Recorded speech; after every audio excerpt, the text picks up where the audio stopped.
Minyak nilam yang dihasilkan oleh petani Aceh ditampung oleh perusahaan Perancis yang bernama Payan Bertrand. Perusahaan ini telah 3 tahun menjalin kerjasama dengan petani nilam di Aceh.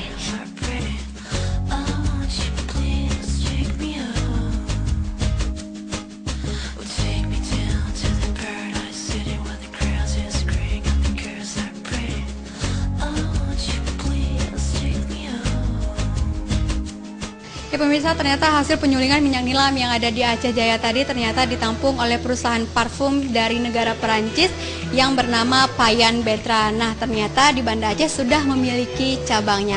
Sekarang saya akan mengajak Anda untuk berbincang-bincang dengan Bapak Alek. Beliau adalah Dirut Payan Bertrand untuk Indonesia yang berpusat di Aceh.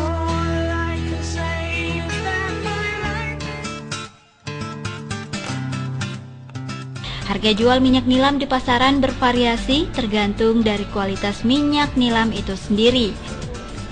Untuk minyak nilam yang disuling dengan menggunakan ketel berbahan stainless steel dijual lebih mahal.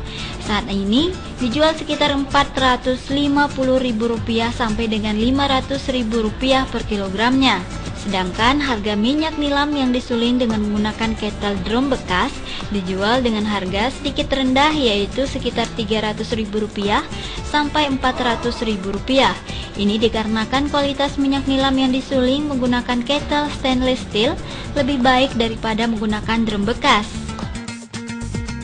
Memang udah dari zaman dahulu nilam Aceh terkenal mutu. Mungkin dari zaman Belanda sudah dijajahin oleh di beberapa daerah, Gayo, Tapak Tuan yang cukup terkenal.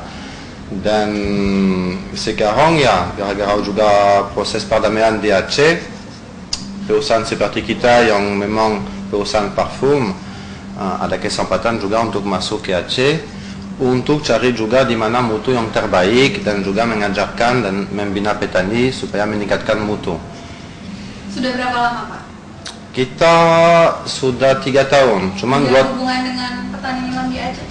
Kita tahun pertama kita bikin penelitian. Jadi selama 1 tahun kita keliling Aceh semua, dari Gayo ke Aceh Selatan ke beberapa daerah titik yang ada nilam, untuk lihat di mana mutunya dan ekosistem yang lebih bagus dan varietas juga unggulan di mana yang bagus. Apakah memang kualitas nilam di Aceh mutunya lebih baik daripada daerah atau negara lain? Terkenal. Kalau memang di negara lain nggak ada saingan. Kalau nggak salah data dari Bapeda dari 2001, 84% nilam pemasukan dunia itu dari Aceh.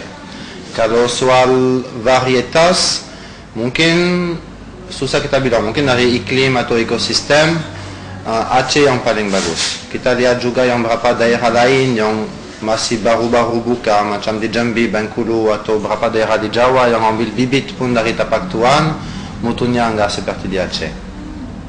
Nah, Pak, bentuk kemitraan atau kerjasama yang dilakukan dengan petani nilam Aceh seperti apa, Pak?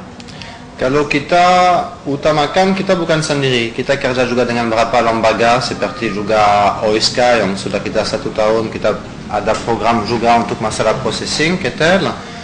Jadi kita membantu pertama petani dengan ketel yang ada mungkin yang sudah pernah lihat di bengkel CBU Samaju, yang itu dari bahan baku stainless, dan bisa main tekanan uap. Itu lain dari ketel kampung yang tidak ada tekanan dan dari drum. Jadi seperti kita bisa lihat di contoh ini, kalau ketel dari drum kita bisa lihat warnanya beda, soalnya dikontaminasi oleh besi. Kalau sudah stainless udah jernih kali. Dan memang kalau di pasar internasional ada perbedaan harga sampai $5. Cuman kalau di Medan petani mereka kalau dibawa ke Tengkulak atau di Medan atau di perusahaan tidak ada perbedaan harga. Jadi kita mengajarin petani bagaimana meningkatkan mutu dan juga kita ada perbedaan harga dengan mutunya, sesuai dengan mutu ya. Pak, minyak nilam yang telah disuling ini apakah dipasarkan langsung atau mungkin diolah lagi di Perancis? Kalau biasa nilam kita nggak campur. Soalnya kalau di Aceh ini setiap daerah punya karakteristik yang berbeda. Jadi nilam yang dari Aceh Selatan kita packing, kita langsung untuk bikin parfum yang mungkin kelas ini. Yang dari Gayo kita nggak campur, kita nggak banding. Dan memang langsung sampai ke Perancis kita paling sering sekali dan udah bisa jadi bahan baku untuk parfum langsung.